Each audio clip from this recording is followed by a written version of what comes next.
Boa noite, igreja. Tá fraco, hein? Boa noite, igreja. Amém. Obrigado.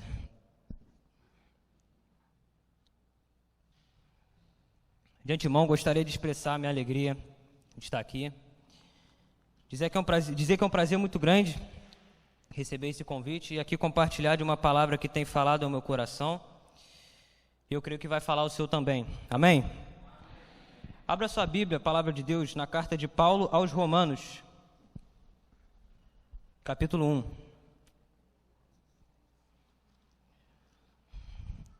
Romanos, capítulo 1. Vamos ler a partir do verso 18.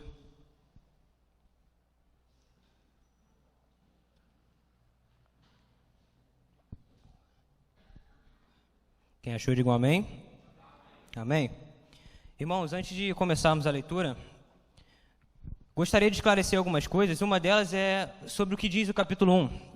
Além da saudação de Paulo aos romanos, além da expressão deles pelo carinho entre eles, o desejo dele visitar a igreja de Roma, Paulo especificamente nos versos 16 e 17 vai tratar do poder do evangelho. Acredito que muitos conheçam aqui o versículo 16 que diz: pois não me envergonho do evangelho, porque é poder de Deus para a salvação de todo aquele que crê. E em sequência, no versículo 17, ele vai falar que nesse evangelho a justiça de Deus é revelada. Ou seja, o que Paulo está falando aqui? Paulo está apresentando para nós o remédio da humanidade. E a partir do verso 18, que vamos começar a ler, uma vez que ele falou do remédio, Paulo começa agora a tratar da doença. Uma vez que ele falou da solução, Paulo começa a tratar agora do problema. Então, versículo 18. A ira de Deus se revela do céu contra toda a impiedade e injustiça dos seres humanos que, por meio da sua injustiça, suprimem a verdade. Pois o que se pode conhecer a respeito de Deus é manifesto entre eles, porque Deus lhe manifestou.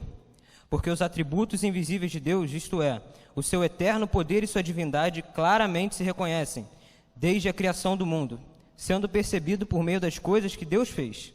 Por isso, tais seres humanos são indesculpáveis.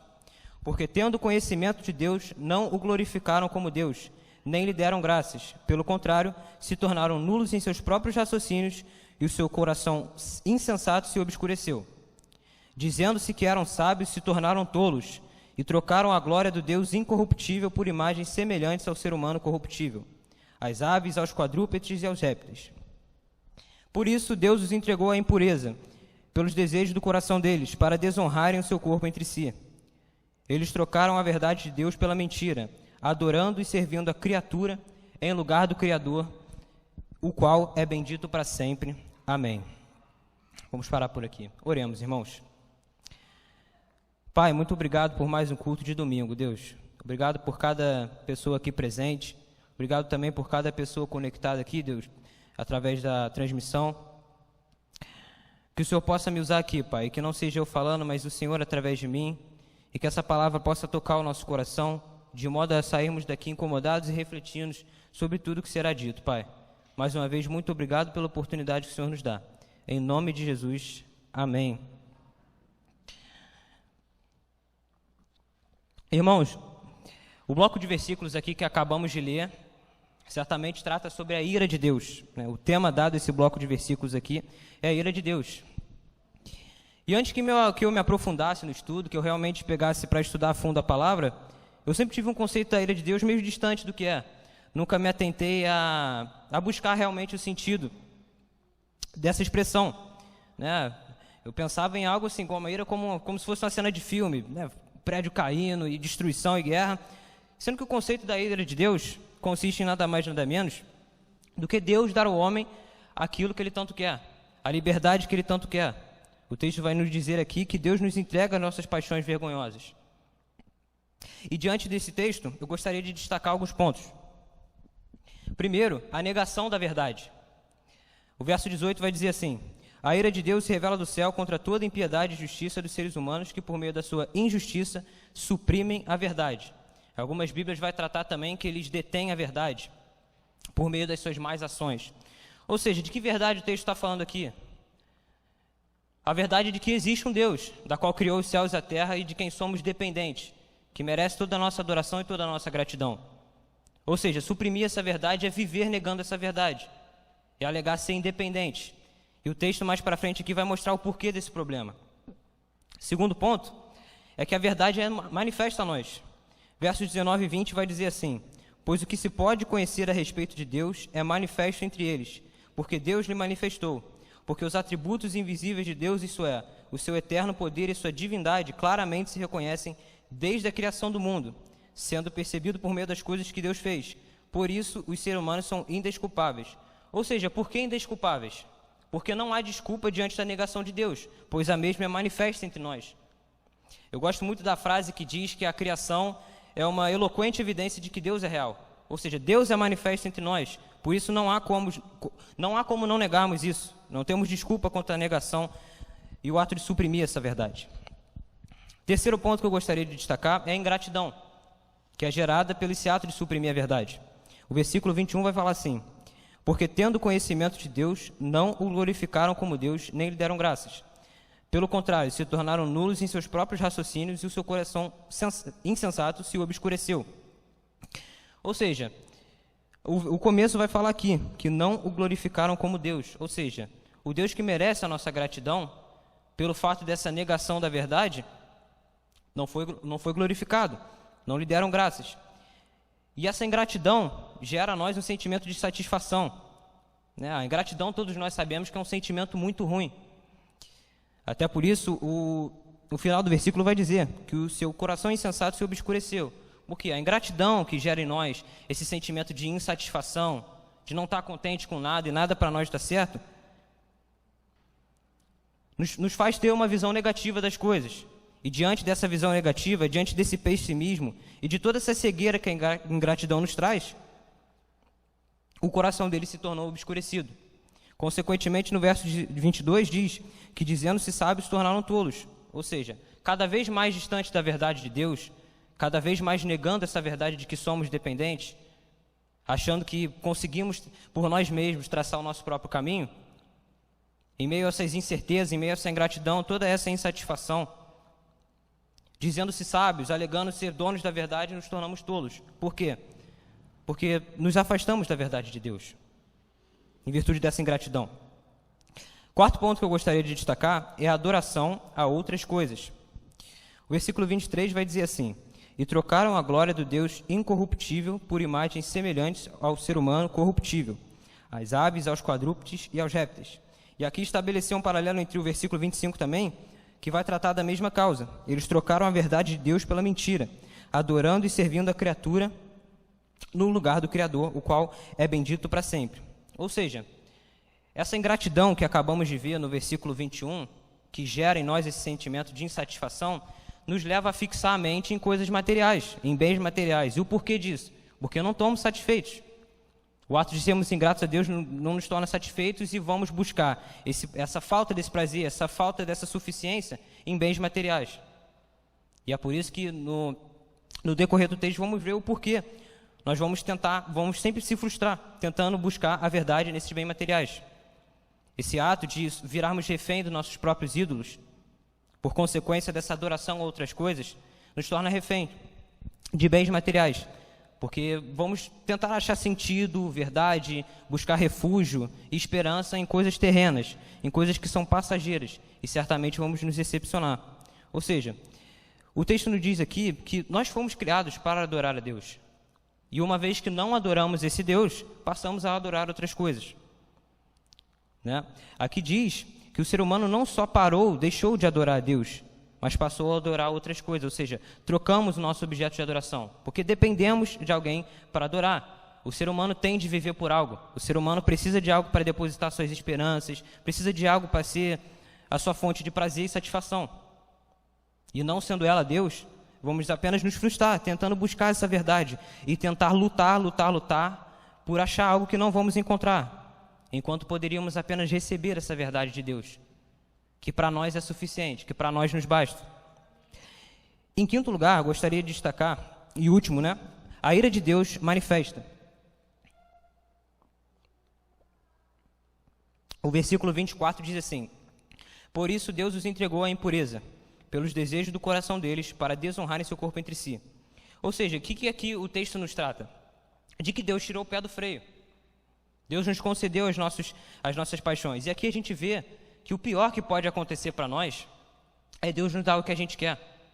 Porque todos nós sabemos que se dependesse de nós mesmos, se nós formos livres para traçar o nosso caminho sozinho, todos nós sabemos que o nosso destino é a morte. Porque a nossa natureza é pecaminosa. E nós temos que entender que somos dependentes desse Deus.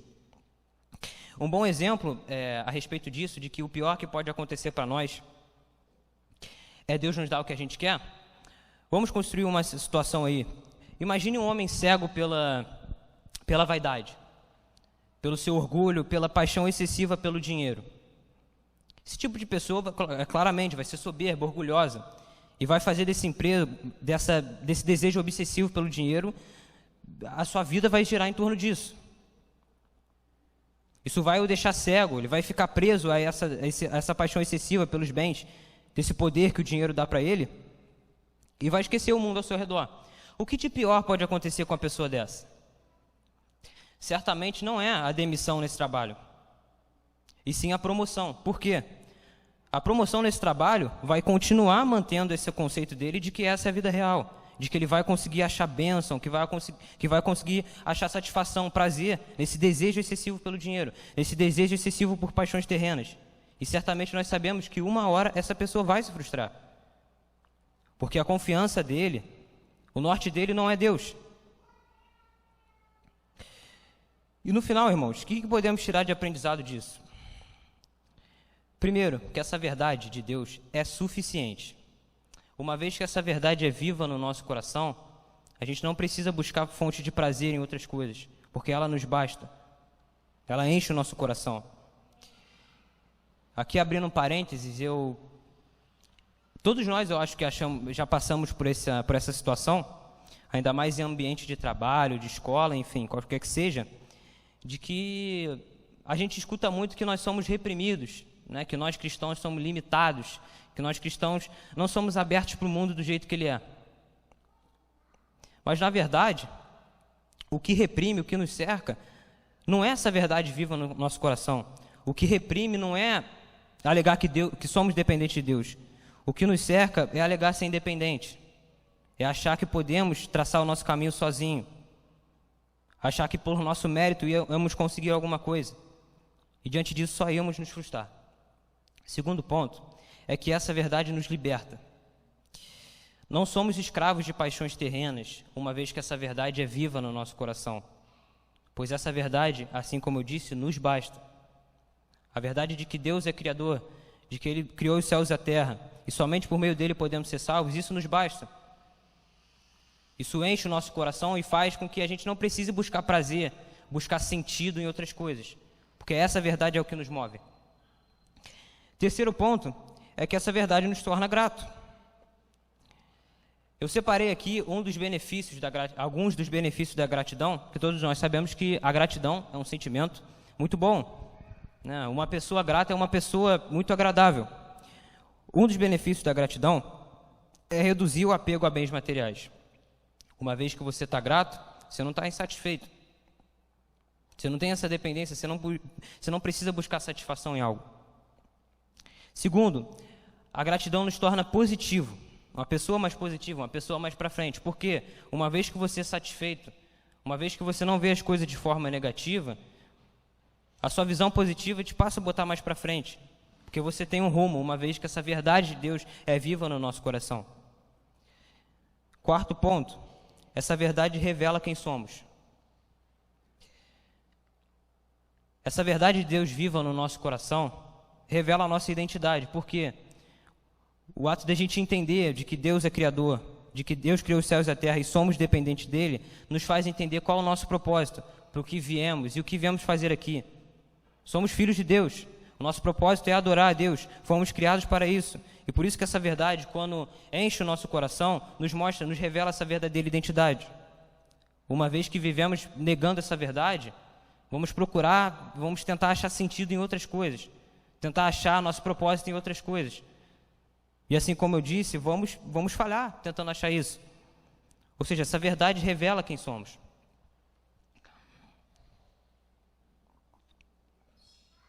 E em consequência disso, E, em último lugar, essa verdade nos coloca no devido lugar. Nós entendemos essa verdade de Deus no nosso coração, de que Ele é o Deus da qual somos dependentes, que merece a nossa adoração e é o único digno, nos faz entender de que todos nós dependemos da mesma graça. Essa verdade no nosso coração nos faz entender que somos tão miseráveis a ponto de somente um dom completo para nos salvar. Uma vez que essa verdade é viva no nosso coração, coloca a gente debaixo do mesmo teto. Alguém que nega essa verdade e alega ser independente e acha que pode traçar o próprio caminho sozinho, vai sempre achar que é melhor que o próximo, vai achar que pelos próprios esforços vai ser melhor que o outro. E não é isso que essa verdade nos diz. Quando essa verdade é cheia no nosso coração, nós reconhecemos qual é o nosso devido lugar. Todos nós dependendo dessa mesma graça. Assim como vimos aqui no versículo 24, se dependesse de nós mesmos, nós saberíamos qual é o nosso destino. A morte. Porque, assim como diz o texto, nossos desejos são pecaminosos. Se nos é dada a liberdade para fazer o que quisermos, nós vamos acelerar para o pecado. Porque essa é a nossa natureza. Ou seja, irmãos, essa verdade é suficiente, essa verdade nos basta, nos enche o nosso coração. Essa verdade nos liberta, não somos mais escravos de outras coisas, não precisamos mais buscar prazer em outras coisas, uma vez que ela enche o nosso coração e nos faz satisfeitos. Essa verdade nos torna grato, nos faz ser grato a Deus e não precisar de outra coisa. E ser grato a Deus certamente fortalece o nosso relacionamento com Deus. Ser grato a Deus nos deixa de bem com Deus. E, consequentemente, nos deixar de bem com Deus é nos deixar de bem com o próximo. A relação vertical sua com Deus e a horizontal sua com o próximo tem que andar juntas. Um bom exemplo disso é o versículo 18, que diz aqui que os pecados que foram motivos da ira de Deus ser revelada é impiedade e injustiça. Impiedade, pecado contra Deus. Injustiça, pecado contra o homem. Ou seja, uma vez que você danifica a sua relação com Deus, consequentemente você vai ter problema com a sua relação com o próximo. Agora, pelo contrário, uma vez que você fortalece o seu relacionamento com Deus, isso vai te ajudar, consequentemente, a ser bem com o próximo. Um outro exemplo disso são os mandamentos. É amar primeiramente ao nosso Deus e, consequentemente, o próximo como a nós mesmos. A nossa relação com Deus e com o próximo anda juntos. E por isso que essa verdade enche o nosso coração. Em quarto lugar, essa verdade revela quem somos. Assim como diz, essa verdade revela a nossa identidade, revela o nosso propósito para que viemos. E esse sentido que essa verdade nos traz, acende a cada dia a esperança de que um dia estaremos juntos na glória, porque esse é o nosso propósito. Por isso que essa verdade cheia no nosso coração revela quem somos e não nos traz dúvidas.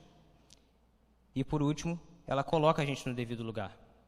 É muito importante nós entendermos que todos nós dependemos da mesma graça. Não temos mérito algum no que fazemos, e somente por um dom completo podemos ser salvos. Amém? Vamos orar, irmãos?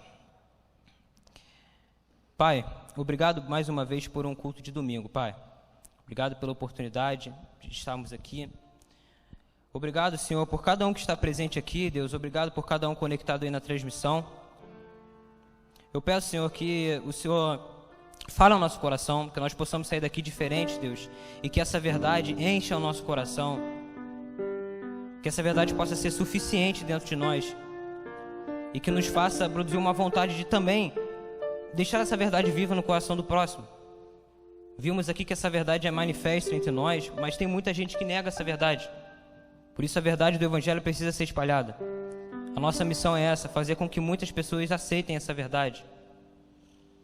E a partir daí encontrar o seu rumo, o seu sentido da vida. Muito obrigado, Pai, por essa palavra. Muito obrigado, Pai, por mais uma oportunidade, mais uma vez. Em nome de Jesus, amém.